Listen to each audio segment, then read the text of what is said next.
In this video, we'll be using our shot and roll counting skills to help us form a more realistic opinion of our available plays. This position is from a recent game I played. I'm on roll, I own the 2 cube, and I roll 1-6. Now at a glance, our position doesn't look too promising. Our back checkers might not escape, or worse, in trying to escape, they may get attacked and primed, and outside of this checker, we don't have too many winning chances, but if we can prime this checker in, we can improve our position. Now the purpose of this video is not to find the best move, but to demonstrate how shot and roll counting, combined with our super quick percentage shortcuts, help us form a better opinion of risk and reward. And for some of you, this will help you reverse your incorrect opinion of risk and reward in positions like this. Now most experienced players will see that the making of the 7-point or the 3-point gives us our best winning chances. So this is what it would look like if we were able to make our 3-point. Pretty good. Massive improvement. And this is what it would look like if we were able to make our 7-point. Definitely some winning chances here. Now, even though our roll doesn't allow us to make either of these points, the making of the 7-point and the 3-point is our first strategic peek into the future, and it should be on the top of our list of moves to consider. Now, it turns out that the slotting of the 7-point is the best play, and the slotting of the 3-point is the second best play. What's interesting about this is that we don't really want to be on the bar, but we do have a safe play, 13-6, and it's wrong. It's a very wrong play in this position. The slotting of the 7-point is our best play. Second best play is slotting the 3-point. And this obviously entails some risk. And ending up on the bar looks like game over. Here's our top move, 14-7. If this checker gets hit, then what do we do? So we're going to look at the goal of this video. How can we use our shot and roll counting skills in 20 seconds or less to form a more accurate opinion of our risk and reward in this position? Because for a lot of players, the safe play, playing to the 6-point, looks obvious. And to keep this video concise, we will only look at the top move, the slotting of the 7-point. Now with the slotting of the 7-point, we're assuming some risk. Our checker can be hit, and it can be hit with a 6. Now we know from our shortcuts, getting hit with any one number is about 30%. We know that it's 11 shots, at least. But we also get hit with 4-2 and 2-4. So it's 11, 12, 13. What does that give us? 11, 12, 13. 13 shots hit this checker. We know that 12 is 1/3, 33%. So from our percentage videos, we know we can do just add 3% when we go from 12 to 13, so 36%.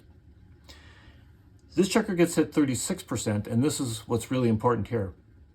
That means that this checker does not get hit 64% of the time. If we get hit 36% of the time, that means 64% of the time we do not get hit. And that's a healthy number. Now our checker on our 13-point over here, that gives us 17 shots that cover this checker. Now, how do we know that off the top of our head? Well, from our video on direct and indirect shots, and with experience, this is a very important number. When you want to cover a point or get the most amount of shots, you want to be exactly 6 away. And we have a checker exactly 6 away. So it's at least 17 shots. And we know that 18 out of 36 is 50%, so we're already close to 50%. So we have 17 shots to cover from our 13-point, plus we also have 2-5 and 3-4 with our checker on our 14-point. So that's 4 additional shots, 4 additional rolls that make this point, because we're looking at the 64% chance when we do not get hit, and when we don't get hit, we get to roll our dice again. So anything close to 18, it's going to be at least 50%. So here's our 17 from our 6-away checker. Here's our 4 additional shots that we can get to make the 7-point. giving us 21 rolls from this position that make this point. Our opponent doesn't hit us, 21 out of 36, and we get to make this very important 7-point. We know that 20 out of 36, we don't have to do any math because that's one of the numbers we should already know, is 55%. 20 is one more. Again, we know from our percentage video, we can simply add 3. So 55.5 plus 3, 58. We're not looking for exact numbers. 58%. In these positions, remember, an approximation of the percentage is good enough. Now, what do these two numbers give us? 64% of the time, our checker does not get hit. 58% of the time, when it doesn't get hit, we make our 7-point. These are big numbers, and this is what this does for us. Visually, this looks like a dangerous blot. But now that we see these numbers, this move is a lot safer than we originally thought. And we have these numbers combined, this is almost 60%. We are far more likely to have this position work in our favor than work in our opponent's favor. And that's a very big thing. And what we're doing with two very quick approximations of percentages here is getting a more realistic appreciation for what the risk is in this position. And this statement right here, far more likely to work in our favor than work in our opponent's favor. Notice that there's no numbers here. There's no percentage or math here. We're using some quick approximations to help us form a more accurate opinion of our play so that we're not thinking that this is a dangerous blot. It does incur some risk, but when you look at it now, we form a more accurate opinion of this play, a play that a lot of people would discard. They would opt for the safe play, which is more than a blunder. It's a pretty big mistake. And this move, when you see these numbers, now it doesn't look so risky. So that is our quick estimate of what happens when we don't get hit. But we have to consider what happens when we do get hit. Now let's say our opponent hits us with 2-4 and we end up on the bar. Well, we escape with any 1, 4, or 5. Now we know this is 75% from our shortcut. Any three numbers is 75%.